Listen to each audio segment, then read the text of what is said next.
अस्सलाम वालेकुम दोस्तों, मेरा नाम है मोहम्मद सुलेमान और आप देख रहे हैं सुलेमान आइडियोलॉजी।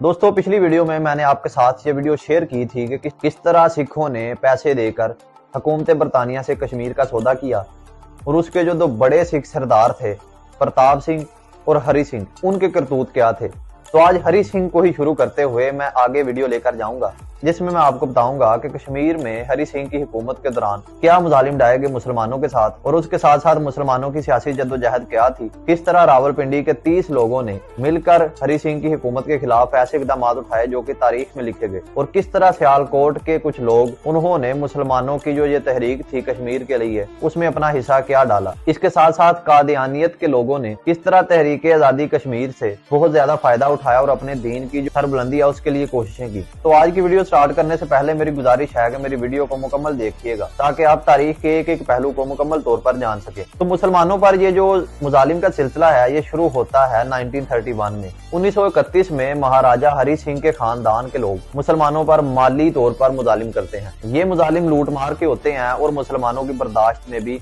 ये बात आ जाती है, लेकिन जैसे ही ये मुजालिम माली तौर से हटकर दीनी, जानी और इज्जत नफ्स तक आते हैं तो मुसलमानों की बर्दाश्त से बात बाहर हो जाती है। तो यहाँ पर हुआ कुछ यूं कि मुसलमानों को नमाज जुमा की अदायगी से रोक दिया गया। कोटली में एक हिंदू कांस्टेबल ने कुरान पाक को नजर आतिश कर दिया। उसके बाद एक और हैरानकुन वाकया हुआ कि 1931 में ही रियासी में एक मस्जिद को शहीद कर दिया गया। ये सारे मामलात इस कदर गंभीर थे कि कालमे दीन ने वहां पर शोला बयानी से महाराजा के खिलाफ तकारीर कर डाली। इसकी वजह से उनको जेल में भी जाना पड़ा। तो मुसलमानों ने जेल का मुहासरा कर लिया। मुसलमानों का ये मुतालबा था कि हमें भी केस सुनने की इजाजत दी जाए और अदालत में हमारे चंद मुसलमान रहनुमा जो हैं वो बिठाए जाएं ताकि वो ये जान सकें कि किस नोयत का मुकदमा उनके खिलाफ चलाया जा रहा है। यहाँ पर महाराजा हरि सिंह ने अपनी ताकत का इस्तेमाल करते हुए पुलिस के जरिए गोलियां चलवा डाली, जिसके नतीजे में 27 मुसलमान शहीद हुए और कई मुसलमान जो है वो मुतअद्दिद बार जख्मी हुए।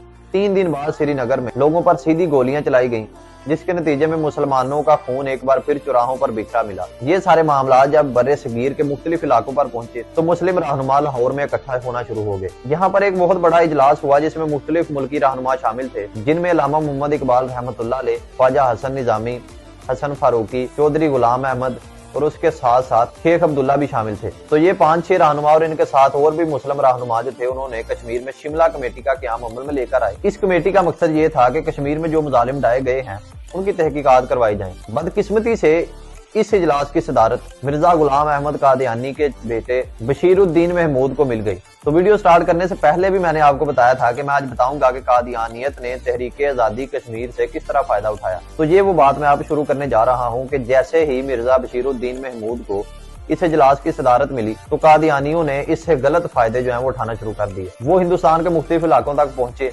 बिलखसूस वो कश्मीर में गए और उन्होंने पूरे हिंदुस्तान और कश्मीर में जाकर अपना जो एक दीन था उसको फैलाने की कोशिश की। और उन्होंने वहां पर ये दलाइल रखे कि अगर हम गलत होते तो मुसलमान हमें इस इजलास में बैठने भी न देते, लेकिन क्योंकि हम नाउज़-बिल्लाह हमारा दीन हक पर है तो उन्होंने हमें इजलास की सदारत भी दे दी है। और ये एक मोहर साबित होती है कि हम हक दीन पर है, नाउज़-बिल्लाह। जो मुसलमान उस वक्त कम इल्मी में थे उन्होंने अपने खानदानों के साथ कादियानियत में कदम रख दिया। और ये बात क्योंकि उस वक्त डिजिटल मीडिया का दौर नहीं था, तो जब आहिस्ता आहिस्ता ये बात मुस्लिम दीनी रहनुमाओं तक पहुंची तो फिर मौलाना शाह बुखारी जो है वो शहर पूंछ में पहुंचे और उन्होंने वहां पर बहुत ज्यादा तकारीर की। और अपनी तकारीर में उन्होंने कहा कि ये महज धोखे का सामान है और इसमें किसी किस्म की कोई सदाकत नहीं। वो लोग जो कादियानियत में शामिल हो चुके थे वो दोबारा से मौलाना शाह बुखारी की तकारीर सुनकर दायरा इस्लाम में आ गए। इन सारे वाकयात के बाद अल्लामा मोहम्मद इकबाल साहब ने कश्मीर कमेटी से अपनी अलहदगी का ऐलान कर दिया और वो सारे रहनुमाओं के साथ मिलकर रईसुल अहरार कमेटी में पहुंच गए। ये कमेटी कश्मीर के मुसलमानों के तहफ़्फ़ुज़ के लिए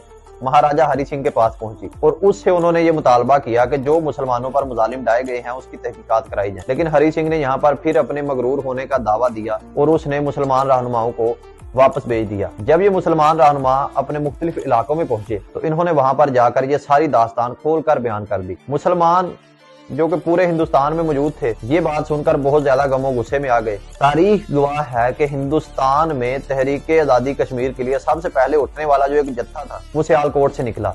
माओ ने अपने बेटों को, बहनों ने अपने भाइयों को और बच्चों ने अपने वालिद को खुशी खुशी घरों से रवाना किया और सियालकोट का ये जत्था जहां जहां से भी गुजरता था अपने साथ ईमान की ताकत लिए हुए कई लोगों को और भी शामिल कर लेता था। पूरे हिंदुस्तान से मुख्तलिफ जत्थे जो हैं वो रजाकाराना तौर पर कश्मीर में पहुंचे और यहाँ पर उनका मकसद ये था कि वो रजाकाराना तौर पर गिरफ्तारियां देंगे। ब्रिटिश हुकूमत और महाराजा हरि सिंह की जो हुकूमत थी उनका ये ख्याल था कि 5000 के करीब मुसलमान यहाँ पर पहुंचेंगे और हम उनको संभाल लेंगे, लेकिन हुआ कुछ इसके बरक्स। 10,000 से भी ज्यादा मुसलमान वहाँ पर अपनी गिरफ्तारियां देने के लिए पहुंच गए। जब ये सारा मामला महाराजा हरि सिंह ने देखा तो उसने बरतानवी हुकूमत से मदद तलब की। जब उसने बरतानवी हुकूमत से मदद तलब की तो बरतानवी हुकूमत ने ये मंसूबा बनाया कि इन लोगों को कश्मीर में गिरफ्तार करने की बजाय बेहतरीन हिकमत अमली ये है कि ये जहां से उठते हैं वहां से इनको गिरफ्तार किया जाए। तो कश्मीर को सबसे जो नजदीकी मुस्लिम इलाका लगता है वो पंजाब का है। तो ब्रिटिश गवर्नमेंट ने पंजाब में गिरफ्तारियां शुरू कर दी। अब ब्रिटिश हुकूमत के पास कोई भी और चारा नहीं था। उन्होंने महाराजा हरि सिंह से इस बात का मुतालबा किया कि आप मुसलमानों के हकूक के लिए वहां पर, क्योंकि मुसलमानों का ये अक्सरियती इलाका है कश्मीर, तो एक कानून साज असम्बली मुंतखिब करें, जिसमें उन्होंने कहा कि आप 30 से ज्यादा लोग अपने खुद के मुंतखिब करदा रखें। कम अज कम 31 लोग जो हैं वो मुसलमानों के हों और 12 लोग जो कि दूसरी अकलियतें हैं उनके हों। तो एक कानून साज असम्बली जो है वो आप मुंतखिब करें ताकि मुसलमानों के हकूक का तहफ़्फ़ुज़ किया जा सके। ये सारे जो मामलात थे ये तय पाए गए और इसके जरिए मुसलमानों की जो एक कानून साज असम्बली थी वो कश्मीर में मुंतखिब की गई। इस तरह मुसलमानों को कुछ हौसला हुआ कि अब जो हमारे हकूक हैं उनका तहफ़्फ़ुज़ किया जाएगा। तो ये चंद हाल अहवाल थे मुसलमानों की सियासी जद्दोजहद के, मुसलमानों पर डाये गए मुजालिम के, उसके साथ साथ मुसलमानों की तहरीक आज़ादी में जो शमूलियत थी उसके मुतल्लिक़ मैंने आपके साथ चंद अपनी बातें बयान की। उम्मीद करता हूँ आपको ये वीडियो आज की अच्छी लगी होगी। इंशाल्लाह मिलते हैं नेक्स्ट वीडियो में, तब तक के लिए अल्लाह हाफिज।